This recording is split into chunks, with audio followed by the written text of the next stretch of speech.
جریر بن عبداللہ رضی اللہ تعالی عنہ نے کہا کہ حضرت صلی اللہ علیہ وسلم سے میں نے نماز قائم کرنے اور زکوٰۃ ادا کرنے اور ہر مسلمان کی خیر خواہی کرنے پر بیعت کی۔ صحیح بخاری حدیث نمبر 57۔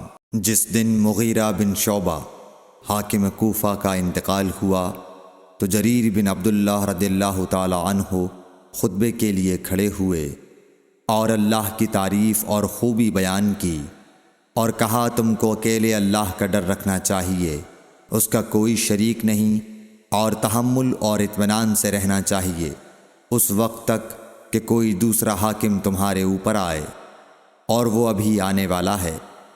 پھر فرمایا کہ اپنے مرنے والے حاکم کے لیے دعائے مغفرت کرو، کیونکہ وہ مغیرہ بھی معافی کو پسند کرتا تھا۔